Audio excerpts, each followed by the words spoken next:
The whole bottom line with narcissistic abuse is how the narcissist pushes you constantly to live life outside of the boundaries of who you really are. The longer you're with a narcissist, the less you are acting in harmony with your authentic self. And as a result, so many people say that after a narcissistic relationship, they feel erased. So today I want to talk about that. I want to talk about 5 signs you might have been pushed so far out of the bounds of who you really are that you're still stuck in that erased state. And then more importantly, if it resonates with you, what's involved with getting you back? That's what we're going to talk about today. So with that in mind, let's dive in.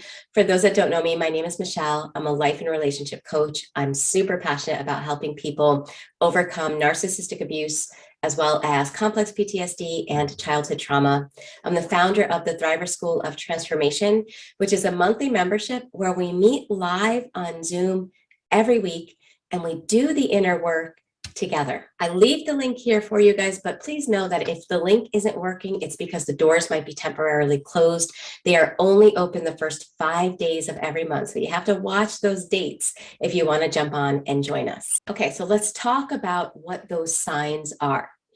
Number 1, if somebody asks you, what are you feeling? Or what are the different emotions you feel throughout the day?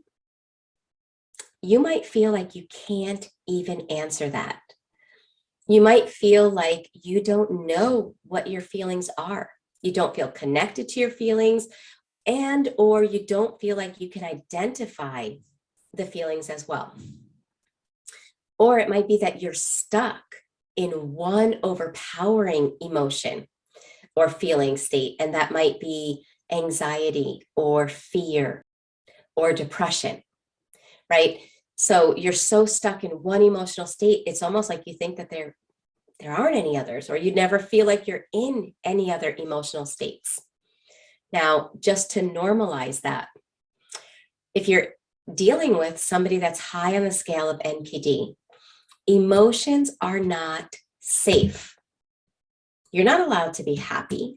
If you're happy, the narcissist gets mad, right? And they do something so they can equalize how they're feeling, and they take that happiness away. If you're angry, you're not allowed to be angry. That means you're too sensitive. You're criticized as if there's something wrong with you.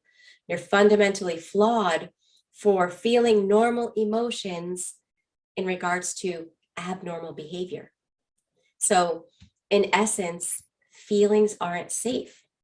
And the narcissist conditions you to not be connected to your own feelings, because even when you try to tell a narcissist what you're feeling, they will negate that, invalidate it, and dictate to you what you are really feeling, as if they know.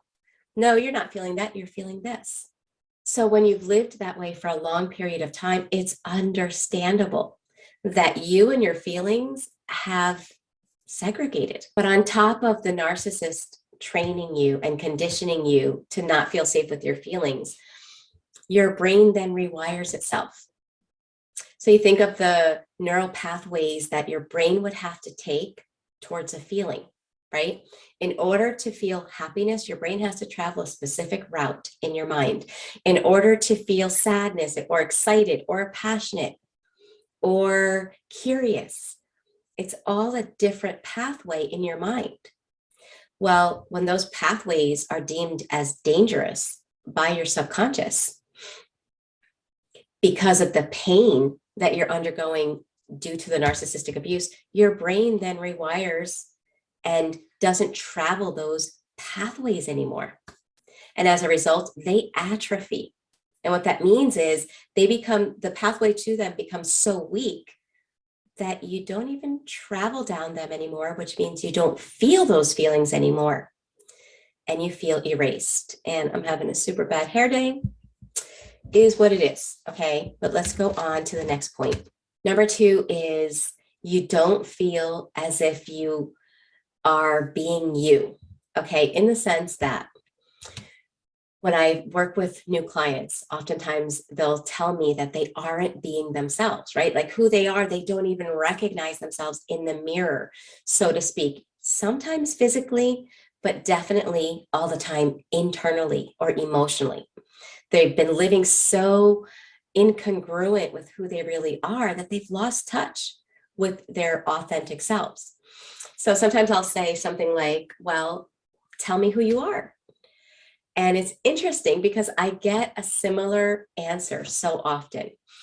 They will often tell me, well, do you want to know who I used to be or who I currently am? Because those are two separate people. Okay, so in other words, when you're stuck in this erased period of narcissistic relationships, you don't feel like you are being you. And again, to normalize that, it's understandable when you haven't been allowed to be you for a long time. Anytime you were you, it was met with punishment. That was the narcissist molding you to how they wanted you to be. And part of that molding involved you giving up pieces of your authenticity to revolve around the narcissist, to do, be, think, and feel whatever that person needed that served them.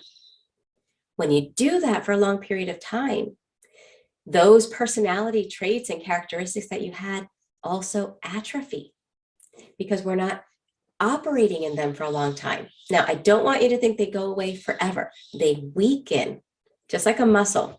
If I never exercise my arms will get weak. The muscle's still there, but you may not be able to see it. It may not be defined. And that's exactly what happens with your authentic self as well. Number 3 is you don't feel in control of your life. You don't feel in control of yourself. It's almost like, here's your body still, but you don't have the control that you should have, right? It's almost like your nervous system has taken over and your nervous system is running your life. And when that happens, your conscious goals seem or feel like fairy tales. Like you see them, but you don't feel like you could ever really reach them. Number 4 is if you think about the things that at one time you were passionate about, things that brought you joy, things that meant something to you. If you really look at your life, it's almost like there's no place for them at the moment. It's almost like you've left all the things that you once enjoyed. And even if you logically wanted to get involved in them again, there's this resistance in your body.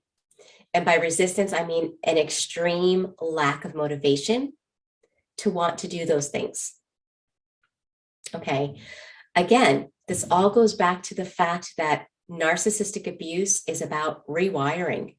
The narcissist rewires you to let go of things that you were once passionate about, to stop loving things that you were passionate about. And when we give in to that for a long period of time, in which, by the way, no one does this consciously, it usually starts off with something really small and slowly grows and gets infected in your subconscious. It's like an infection in the deepest parts of you. And slowly, little by little, you've given up things that you've loved for so long that, once again, the desire isn't even there to re-engage in them. And the last thing that I'm going to mention is the fact that you feel stuck. It's almost like while you were enduring the narcissistic abuse, you were in such survival, right? You were doing what you had to do to survive, that when it ends, it's like you kind of feel like you fell apart and stayed stuck at that ending point. And from that point on, you haven't been able to recreate yourself and your life in the way that you want. Okay, so if you're experiencing those things, I want you to know that that's super, super common with narcissistic abuse because of the fact that narcissistic abuse is all about molding and rewiring you from the inside out. So what do you do about it? This is the part where narcissistic abuse meets complex PTSD recovery, okay? Because narcissistic abuse is what they did to you. Complex PTSD recovery is now, what are you going to do, or what can you do so that you can get you back? And I just want to mention 3 things for the sake of this video. The first one being, time does not heal this wound. This is a mistake that I made, that I thought, once your life is clear of anyone that's unhealthy, I thought that, you're just going to spring back. You're just going to be you. But that doesn't happen. And the reason is because trauma from narcissistic relationships rewires your brain. And so our brain has neuroplasticity. Narcissistic abuse uses that neuroplasticity and creates negative neuroplasticity. In other words, it changes your brain towards the negative. So you wind up getting stuck in negative emotional states. You wind up getting stuck in extreme, intense negative thinking. You wind up getting stuck in limiting beliefs. You wind up getting stuck in thought patterns that keep the past alive, as well as all of the intense survival emotions that are attached to it, pumping in your system. Okay. And that doesn't change until you now go in and recondition and rewire your brain with positive neuroplasticity.